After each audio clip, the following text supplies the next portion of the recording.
Hello everyone.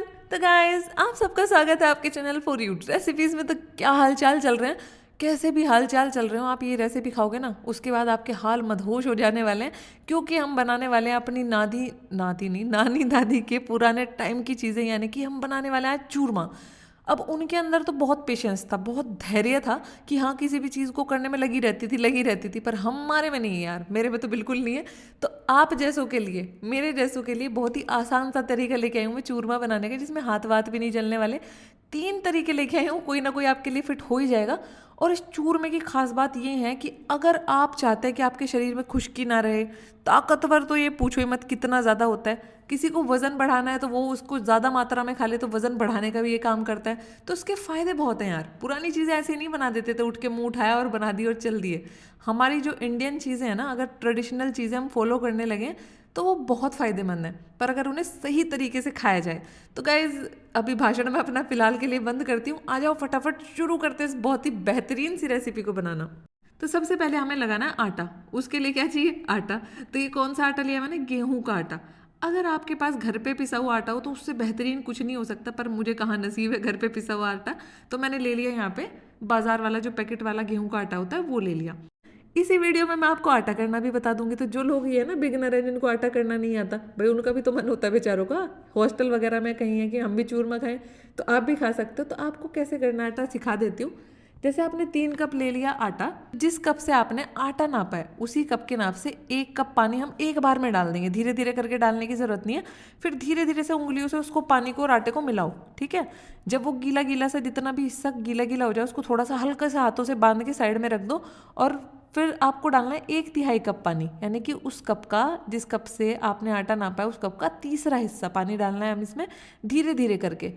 आपको ध्यान रखना है कि 1/3 कप से ज़्यादा ना हो, कम हो तो चलेगा, क्योंकि जो हम चूरमा बनाते हैं ना उसका आटा थोड़ा सा, जो रोटी का आटा होता है उससे थोड़ा सा टाइट हो तो चलेगा, पतला नहीं चलेगा। जैसे ये ऐसे ही खट्टा होना शुरू हो जाए ना, तो आपको उसको मुक्कियाँ देनी है, इसको अच्छे से मसलना है 2-3 मिनट के लिए। और जैसे ही मसल लो 2-3 मिनट, इस तरीके से गोल गोल करके इसको ये कर देना है। तो ये हो गया आपका चिकना सा आटा तैयार।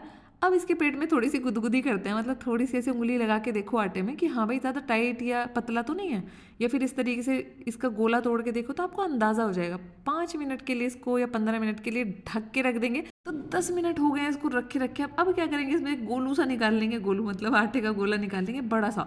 जैसे उसका पराठा नहीं बनाते हम, आलू का पराठा बनाते हैं, तो उतना बड़ा पेड़ा निकाल लेंगे।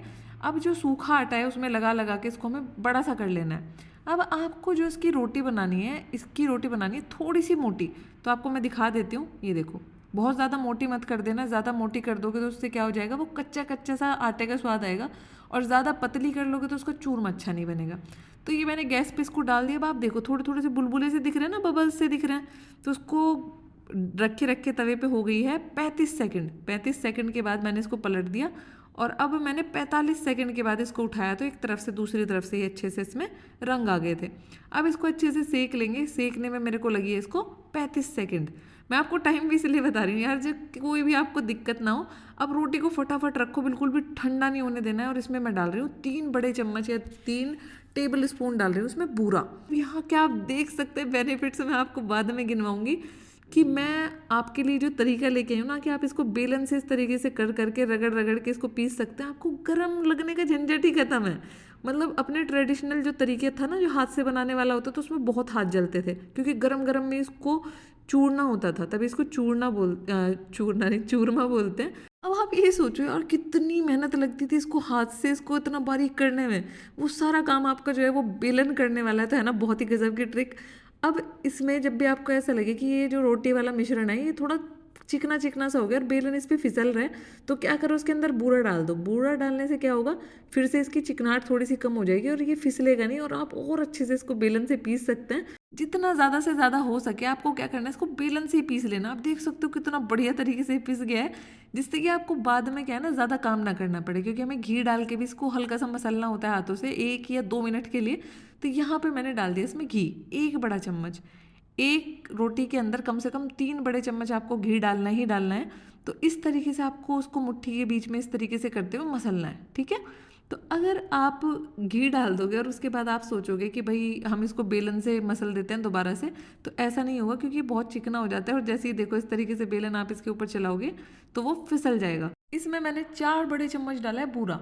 अब आप कहोगे बूरा क्या होता है? गन्ना जो होता है ना, गन्ने के रस से ही बनता है बूरा, पर उसमें केमिकल नहीं डाले जाते। पर असली फायदा इसका किसके साथ होता है मैं आपको वीडियो में आगे बताऊंगी। और ये देखो guys, can you believe this कि मतलब बेलन से हमने इसको इतना बारीक बारीक इसकी कुटाई कर दी है। तो बाकी रोटी अभी मैंने पीस के इसमें डाल दी है, और जितना घी आपको चाहिए, जितना मीठा चाहिए, आप इस टाइम पे डाल के इसको अच्छे से मसल सकते हैं।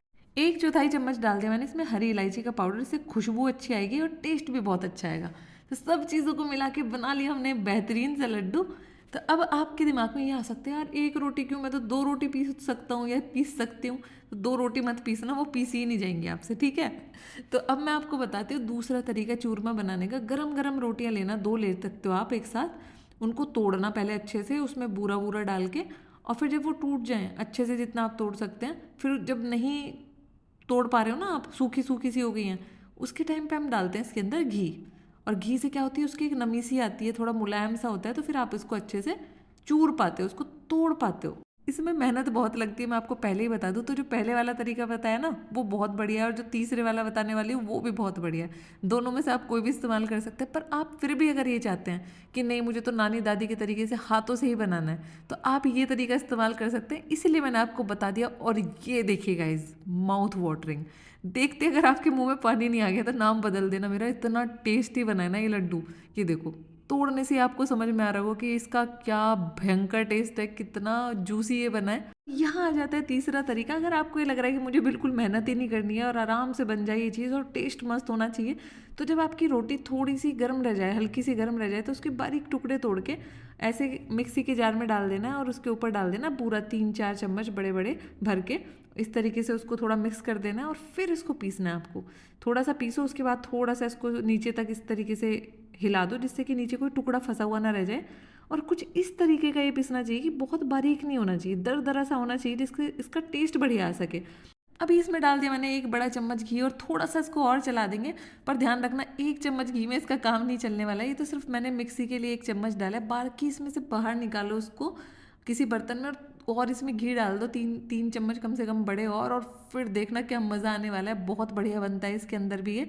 अब मैं आपको एक चीज़ बता दूं कि जो ट्रेडिशनल हमारा पुराने टाइम से चलता हुआ आ रहा है ना, तो अगर वो वाले चूरमे को आपको ताकत देनी है अपने आप को, तो आप क्या कर सकते हैं कि इसमें डालो गुड़। गुड़ को पीस के आपको डालना है। जब भी आपकी गरम गरम रोटी होती है ना, गुड़ या बूरा आप उसमें डालते हैं बीच में, तो वो उसकी वजह से थोड़ा सा पिघल जाता है, गरम मुलायम हो जाता है। तो इससे चूरमा बनाने में भी आसानी होती है, और वो थोड़ा सा पीसने में, उसको बनाने में भी आसानी रहती है। तो ये कर सकते हैं। आज मेरा मन था कि मैं इसको बूरा डाल के बनाऊं। बूरे वाला जो चूरमा है उसका भी एक अलग ही टेस्ट होता है। बस ध्यान रखना, चूरमा खाने के बाद तुरंत बाद एकदम पानी नहीं पीना होता, वरना आपका गला खराब हो जाता है। गाइस, इस रेसिपी को ज़रूर ट्राई करना, बहुत बेहतरीन है। टेस्ट तो है ही बहुत बढ़िया, और हेल्थ के लिए भी बहुत बढ़िया है। पर हाँ, इसके साथ अगर आप वर्कआउट करो ना, जिम वगैरह जाओ और ये करो, तो उसमें पचने में बहुत सही रहेगा। फिर ये आपको कोई भी दिक्कत नहीं करेगा कि कोलेस्ट्रोल कर रहा है, ये कर रहा है, वो कर रहा है। पहले के लोग खाते थे ना ये सब चीज़ें, उनको कोलेस्ट्रोल होते हुए सुना है कभी? नहीं होता था जल्दी से, क्योंकि वो वर्कआउट ही इतना करते थे, या तो खेतों में जाते थे या कसरत करते थे, कुछ ना कुछ करते ही रहते थे। एंजॉय कीजिए बहुत ही यमी सी recipe. Till then take care, enjoy and bye bye.